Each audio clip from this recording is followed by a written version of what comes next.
Seriously, if you're still using one of these in 2023 for all or most of your transactions, go ahead and take this, chuck it to the side. And in this video, I'm going to show you 3 reasons why you should stop using your debit card in 2023 and go ahead and move credit cards to the forefront of your wallet. Let's go ahead and get right into the video. So reason number 1 why you should stop using debit cards in 2023 and use credit cards is fraud. Obviously, we live in some crazy times right now with a lot of scammers, hackers, and hustlers. You don't want to put your personal money that sits inside of your checking account at risk. So credit cards are a perfect barrier for this. And there are laws that protect both debit card users and credit card users from fraud, but they do differ in a variety of ways. So I want to go ahead and put on the screen right now the differences between the two. So what we're looking at right here is liability of consumer for unauthorized transfers. And what we want to key on right here is timely notice given.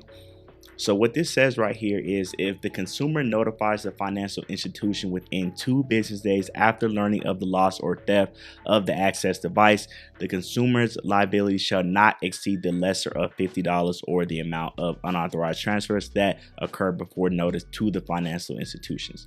So essentially what this is saying is as long as you notify your financial institution within 2 business days, then the maximum amount you would be on the hook for essentially would be $50. Another timely notice not given, the second point here, if the consumer fails to notify the financial institution within 2 business days after learning of the loss or theft of the access device, the consumer liability shall not exceed the lesser of $500. So if you don't notify them within 2 business days, then you could be on a hook potentially for the maximum of $500. Now, there is a third point here, which we're going to get into, and this is really the key one. So essentially, you have up to 60 days to go ahead and dispute this with your bank using debit cards. Now, I don't know why you would wait 60 days, but you know, there are some weird people out here and people that do weird stuff, so I'm not gonna comment on that too much. But if you do wait past 60 days, then essentially you could be on the hook for the entire amount of what was unauthorized charges for you. So definitely don't wait that long.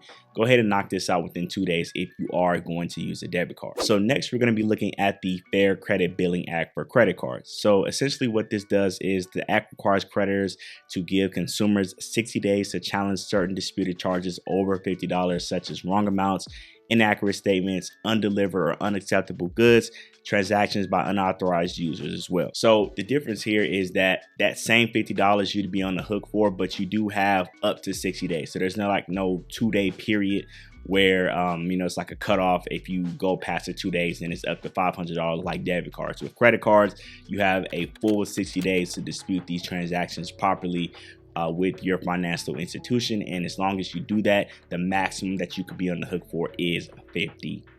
So reason number 2 why you should stop using debit cards and use credit cards is rewards and benefits.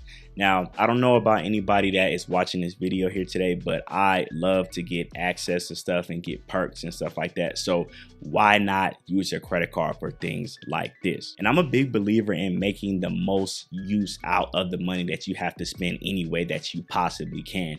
And credit cards allow you to do just that. So essentially what you want to do is look for credit cards that give you elevated multipliers in categories that you spend money on every single day. So things like groceries, gas, you know, eating out, whatever that is for yourself. You figure that out, and then you get credit cards that maximize that spend. And what happens is you just put that money that you were going to spend anyway, just put that on the credit card and pay it off by the end of the month. I cannot stress how important that is.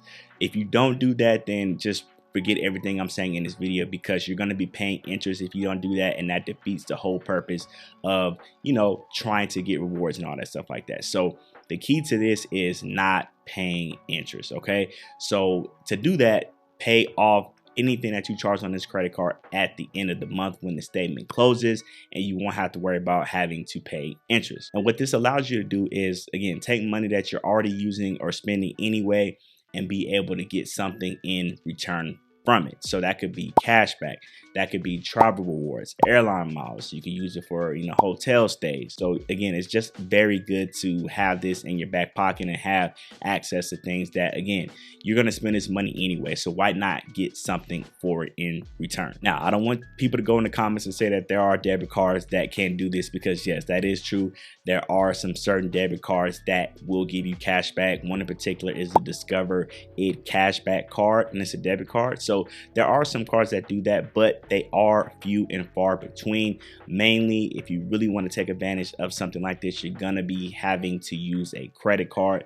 So that's why I have this as reason number 2. Now, if you made it this far in the video, go ahead and smash that like button for me. It lets YouTube know that this video is awesome, and also recommends it to other people similar to yourself that is looking for this type of information. And go ahead and subscribe to the channel as well. Hit that bell for notifications so you will be notified every time I drop another video. So reason number 3 why you should stop using debit cards in 2023 and use credit cards is building credit. So unless you're a multi-millionaire, you got your yachts, you got your cars and big houses, and you just living good and don't have to work, most people do need to utilize credit to be able to get to the next level. And unfortunately, for the most part, you cannot use debit cards to help you build credit. Now, again, I don't want people to go in the comments and say I'm lying and that you can't. There are some situations where you can use debit cards that have like credit builder debit cards, but again, that is few and far between. There's not many options for stuff like that.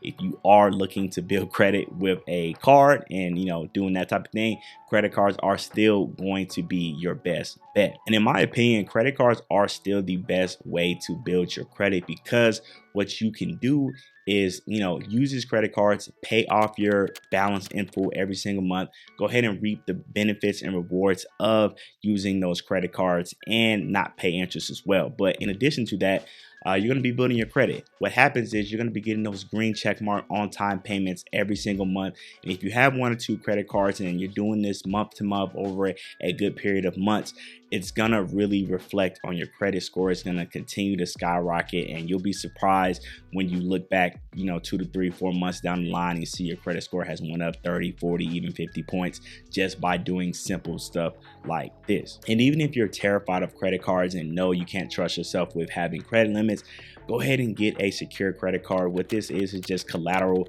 as the credit limit. So you're putting your cash up, it is the credit limit, and it allows you to use it like a credit card. And you just use the credit card for basic necessities like gas, groceries, those type of things, and pay it off at the end of the month.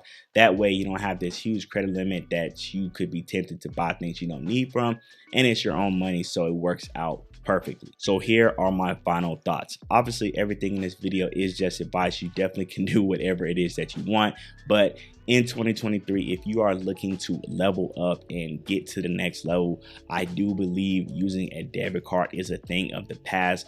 Like I gave in this video, the 3 reasons: fraud, putting yourself at risk, and your money in your checking account at risk. Putting that barrier like a credit card in between that and having an extra layer of protection, being able to get rewards and benefits for money that you're going to spend anyway, and also being able to build your credit effectively and also very fast as well. If you're maximizing everything that I'm saying in this video, you definitely can build credit pretty good and be able to take advantage of a lot of different things with having good credit. Now, if this strategy interests you and you're wanting to utilize this, but your credit score is maybe not up to par to get a credit card, go ahead and watch this video right here. It's going to show you exactly what you need to do to fix your credit and repair your credit and get ready to utilize this strategy and get a couple credit cards in your wallet so that you can start to use this. So go ahead, click this video right here. It'll show you how to get your credit right for 2023, and I'll see you in that video.